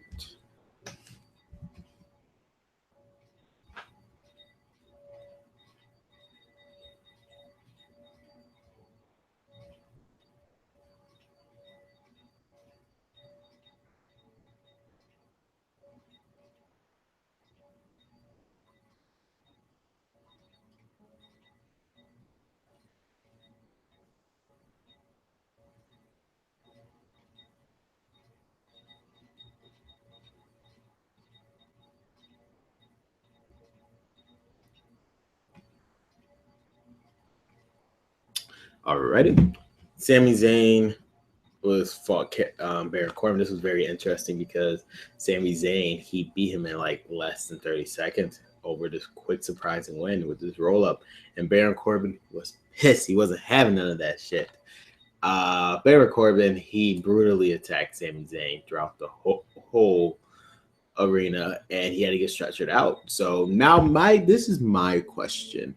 Will this affect his stat? They didn't really provide much of an update. Is this him getting taken out of the Money in the Bank ladder match? So what was the point of even announcing him in the first place? So I feel like this is really going to lead into Rusev, because Rusev, in case you don't know, he actually had demanded a championship match at Money in the Bank. Otherwise, he will go back to Bulgaria. Same way, didn't say anything. So he was supposed to respond originally last week of SmackDown, but in real life, he couldn't make it because he was in a Flyers game. But, not Flyer game. Who the hell am I kidding? He was at another hockey game. But, this makes me believe that Rusev might actually get inserted. Or, if Sami Zayn doesn't get replaced, if he does get replaced, Rusev's going to replace him, or he's just going to get inserted to the match anyway. There'll be another participant in the Money in the Bank match. I feel like Rusev's going to get involved either way. Or if that, or they feel like his injury is lasting way more long than what they expected. I guess Money in the Bank was the timetable for his return, but maybe it's not anymore. So they just slowly pretend like they weren't building Rusev up to come back to SmackDown, I guess. So we remain to be seen. Hopefully, I do hope Rusev does come back. SmackDown do need the stars. They're lacking a lot of stars right now, besides the few that they have, and they're all in one match at Money in the Bank. So it would desperately help if someone like Rusev can come back in time for Money in the Bank, so they can add on a few more matches to the show that will actually be considered important, in my opinion. Moving on to probably the segment of the night, in my opinion. or just pretty much the overall segment of the night in terms of wrestling, both wrestling and just storytelling. Jinder Mahal had the Pujame celebration. I'm not gonna lie, I loved everything about this. I guess again, I'm more of like a theory axis. Like I said, theory axis, a theater, like what's the word I'm looking for? The theater-ish person where I always love like just effects and like openings and like entrances and stuff, and just Indian celebration. What they did with Jinder Mahal was like truly something else. Um, yeah, it's just the way they did it, and like they really made him seem like the best. Like this was the best thing they could have done because they really made him like a big deal because he is the one holding the most prestigious title in WWE. Jinder Mahal came out with the celebration, saying how he's best, and Randy Orton, he was trying to take this like moment away from him, and he did not let that happen. And Money in the Bank, he'll do the same exact thing, beat Randy Orton to continue to be the WWE champion. But let's just again take this to the point where Jinder Mahal is WWE champion in 2017. Hell has frozen over, people. We officially reached DEFCON 5. I'm just saying. I'm all jokes aside though. Jinder Mahal, I do like Jinder Mahal. I do like his like way out of nowhere rise to main event status, and because he's WWE champion now, you are officially a main eventer. Regardless, like what anybody want to tell you, you're officially a main eventer, right? At least right now, you're a WWE champion. So yeah, I don't know how long this joke is going to last. And WWE, like most people, I think this is just a joke. I personally believe that this is real, very real, people. This is real. And how long he will be champion? Probably until SummerSlam. Probably someone either like AJ Styles or rumored John Cena is going to take it from him. If he takes it from John Cena becomes a 17-time champion over Jinder Mahal. I guess.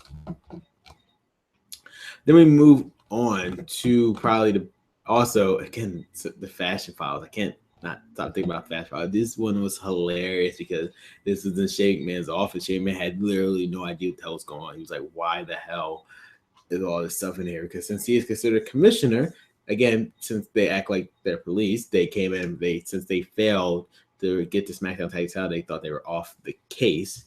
And Shane McMahon said, no, you guys proved your stuff at Backlash, which they very much did, and they'll be fighting the Usos in singles action. So first of all, Tyler Breeze beat Jey Uso with little or no effort. Again, they distracted from Fandango, and vice versa. Fandango defeated Jimmy Uso, with little to no effort because of Tyler Breeze, which then led into a third match, and within the same night, with a span of 10 minutes, the SmackDown Tag Team titles being defended on SmackDown, with the Usos defending the title against Breezango, which was a rematch from Backlash, and the Usos picked up that victory. Again, I hate when WWE teases me like this because I was to believe that Breezango was about to win the freaking titles on SmackDown, and they played me again. Hopefully, again, this is not the end for Breezango. I feel like it's not. They're going to do a lot more with them and eventually give them the titles. But right now, I feel like their next potential for you is obviously, with the Usos, obviously going to be the New Day. And then we have the main event. AJ Styles, Shinsuke Nakamura versus Kenoh and Dolph Ziggler. Let me tell you something. When the match was about to happen, I thought I missed their entrances. But no, AJ Styles and Shinsuke Nakamura was already in the ring by the time Dolph Ziggler was making his entrance. I don't know, because they went over time, and after Crosswing, they had to they couldn't have time for their entrances because AJ Styles and Shinsuke Nakamura officially, you can literally say this. I thought we would never say this. They officially got the jobber entrance. They was already in the damn ring. We never even got to see their fucking entrances, which is hilarious. But it doesn't take away from the match itself. Now, again, a lot of people on Twitter were bitching. I saw they're bitching about how Shinsuke Nakamura was booked again, just like how on Sunday, how he was booked. They hated how he was booked over here because, again, he was being portrayed as the underdog and the guy who was the new guy in town. Again, what people understand in terms of storytelling, this makes perfect sense because Shinsuke Nakamura is still developmental. A lot of people don't want to wrap their head around that. He's still developmental, so obviously he's going to get the most punishment throughout this match. So,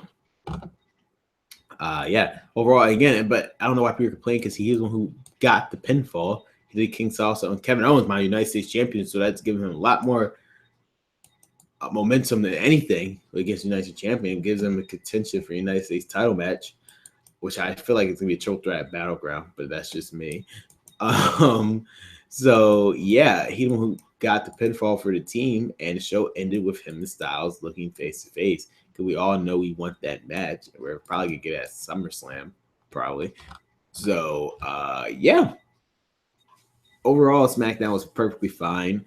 Again, this is it's remains to be seen. Again, sometimes you have to wait and see. Again, what they're gonna do with Jinder Mahal. Randy Orton did not appear at all on SmackDown, besides the dark match, which is where if you could appear on a dark match, you could appear on the main show. Especially with his his high profile status. So yeah. Otherwise, I enjoyed SmackDown. We're about to go to 205 Live. We're almost done, guys. We're about to wrap things up eventually because I am dead tired. I do apologize.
Oh, and somebody just commented True Blue. He did a asterisk, I guess that's what it's called. I don't know. I'm tired. Saying how UK time match was awesome. Yes. The UK time match was awesome. In my opinion. Let's move on to 205 Live, shall we? 205 Live, this was actually a high profile 205 Live show. It really was because first off, we had to return. We had a return. We had this most anticipated main event. So first off, he fought Avari Davari. After the match, I mean, again, 205.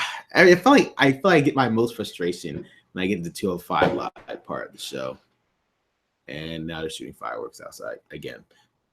205 Live, they have very good, solid wrestling. I feel like 205 Live is the show that that let them be the cruiserweights, because Raw they never let them be, up until recently they weren't letting them do cruiserweight things like the flippy shit we all want to see. 205 Live is the show that they actually let them do the flippy shit. With that being said, they always have solid wrestling. It's just the issue is the crowd. It's like a 50-50 thing to make 100. The 50, and then the crowd's the other 50. They have to combine together to make the perfect 100. I have no idea what kind of analogy I'm trying to do here, because this is what happens when you're tired. But with that being said, they have very good, solid wrestling, but the crowd is just not into them. Into them, on some shows they're good, and on others, like if they're barely into them, it just really does hurt them. And I really do feel sorry for them.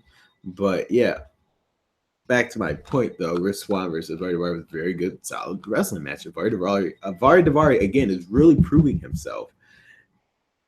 One of the top heels in cruiserweight division, up there with Neville and the other top heel, which is technically Noam Dar. And Brian Kendrick. I feel like he can really prove himself. He's really shown his own, and feel like he can go to the top of the cruiserweights. But Rich Swann is obviously up there already, so he won. But then after match, Noam Dar pushed him off the celebrating when he got on turnbuckle. So I feel like Rich Swann really hit his head very hard.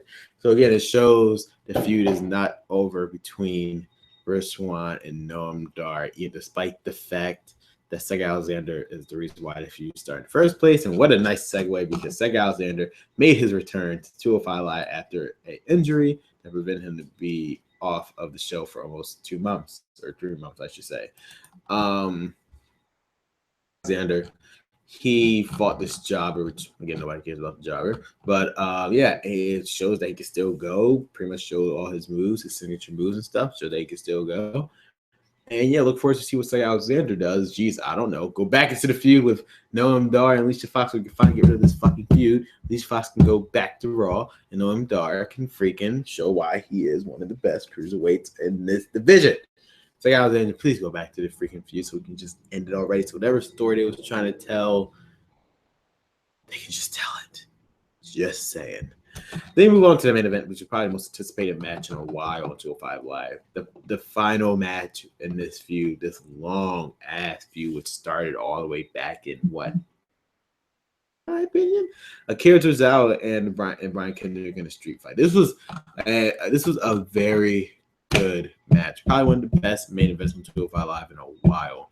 I'm not saying, again, this doesn't take away the fact that 205 Live always have solid matches, but this was up there, one of the best matches. Like, I'm talking about up there with the fatal 5-way matches that they were having on 205 Live. Incredible. Very, even though it's street, like, again, they really didn't use the whole street fight to the advantage, like them fighting in the crowd and whatnot, or around the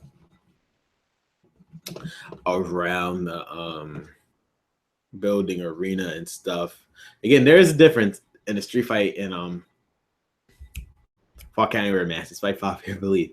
And a fall counts anywhere match, falls count anywhere. You can pin anybody anywhere. A street fight where you're allowed to be of the ring and there's no 10 count, but the decision still has to be made inside the ring. That's the difference that people tend to forget. I'm just saying. With that being said, obviously, I think the best spot of this whole match was when Akira Tozawa did his senton off the turnbuckle, but the height of that senton was amazing. And he put and with Brian Kendrick on the top of the table, Brian Kendrick went through the table. And with that, he was able to beat Brian Kendrick and end this feud. I think this was the end. I always kept saying the ending should be the best 2 out of 3 falls match. So now both men, where do they go from here? I feel like Akira Tozawa is probably next for the NXT title, despite this not being for the next number 1 contender spot. I feel like he is logically the next number 1 contender for the NXT. I keep saying NXT Cruiserweight title. After Brian Kendrick, I wish he could go and feud Grand Metalik. Make that happen now. Just make that happen now, please. It gives freaking what you call it something. It gives Grand Metalik, my boy, my favorite cruiserweight of this whole freaking division, something to do. And what better person than Brian Kendrick? I don't care if Brian Kendrick wins the feud. At least it gives Grand Metalik something to do. I would really appreciate it. Actually, please, just for me, just give me Grand Metalik. Now 205 Live again. The show was probably just one of those high-profile 205 Live shows.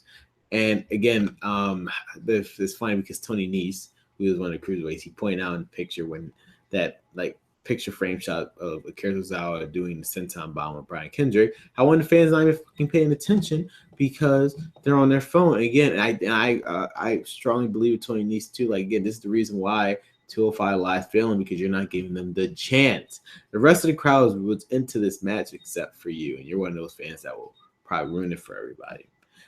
We will now move on to NXT. Just give me 1 second, because not a lot to talk about NXT. Because again, there's always NXT will always at the takeover is not really important. It's important to a point, but not really that important.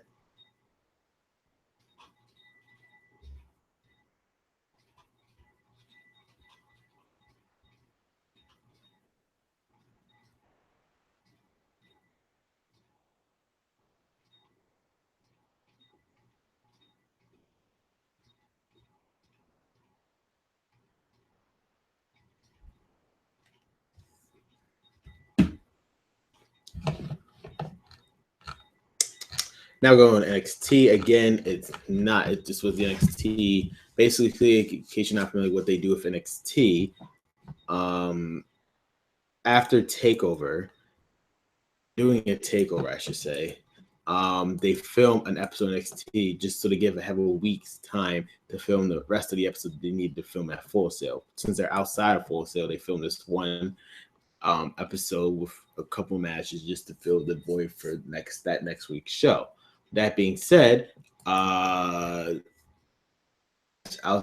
Black versus Kurt Hawkins. Again, Aleister Black is way over with the crowd. I feel like he's the Shinsuke Nakamura in terms of like that happened right before, the day before WrestleMania. And I feel like the crowd really likes him. He could be like Shinsuke Nakamura in terms of like being the top guy in NXT. The issue is we don't know if he's a face or heel or not. Fighting random people, again, Kurt Hawkins is considered a heel. I don't consider that a definitive heel or face. We won't really truly know until he actually enters a proper feud of whether he's a face or a heel or not. Drew McIntyre just entered I wouldn't say a proper feud with somebody, so we established the fact that he's a face. So I'm just saying. Overall, though, the match was expected, as you expect from Aleister Black. He and Kurt Hawkins a jobber, but they're not really helping my case. He hit Black Mass, that deadly finishing move, Black Mass. It's probably one of those like top finishing moves I would say of the year that debuted on WWE, in my opinion. So yeah, that Black Mass could take out anybody. So they would take out Kurt Hawkins and another victory for Aleister Black. Then we got the in-ring debut of the Velveteen Dream, which is Patrick Clark. They just rebranded him, in my opinion. That's what they did. Rebranded him. They actually gave him a proper gimmick. Hold on. Now I'm looking at it. It's funny. I'm looking at his profile right now. They have no mention of him. They actually have no mention of him from his previous time as Patrick, just regular Patrick Clark, which is hilarious in my opinion. But yeah, Patrick, I'm gonna call him Patrick. I refuse to call him the Velveteen Dream. That's a long ass name. Defeated a local jobber, which is funny because I feel like it's the same freaking guy. Hold on. I refuse. Nope. It's the same guy who was on 205 Live, wasn't he? I swear to God, he was. He looks exactly the same. I'm not going to let this go. Give me 1 second, guys. I refuse to let this go. Nope. This was the same freaking guy that said I was in the fault. Johnny Bone. No, they look exactly the same. No, from what the picture I was looking at for a split second, he did. Oh, no, he didn't. I'm lying to myself because the guy's black. I am, again, guys, this is what happens when you're tired. You just lose your mind completely. Overall, the Velveteen Dream with this interesting elbow drop off the top rope and how the far distance was. Again, I love the promo packages from debut. It just remains to be seen what he's gonna do. Probably gonna have a like official high profile match at Takeover Brooklyn, maybe. Well, I guess we will find out. And then the main event, Drew McIntyre versus Wesley Blake. My God.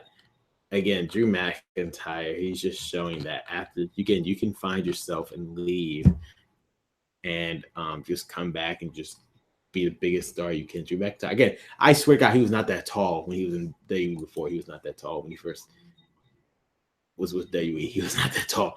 But this guy's giant. But Wesley Blake, again, Wesley Blake is good. Don't never take away anything from Wesley Blake. He's a very good wrestler. It's just sadly he hasn't had the time to prove himself. Murphy is probably the most underrated superstar in NXT after they split up. So this was pretty much the match Broomstone, and he gave it to Drew McIntyre. Again, I think like this is the match that made Wesley Blake in terms of NXT. He gave Drew McIntyre. It took a lot for Drew McIntyre to put him out. Eventually, he did get the win.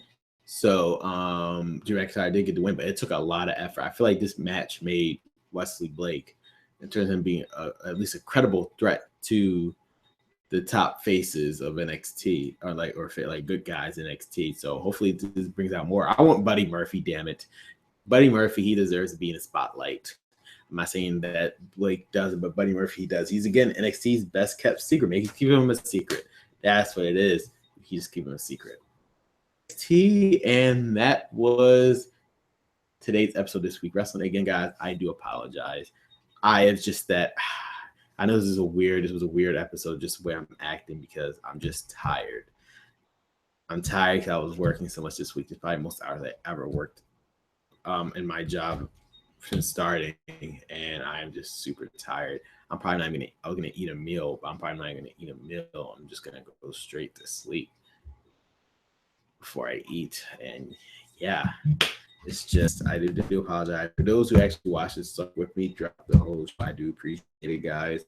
And for those, you can watch it right after.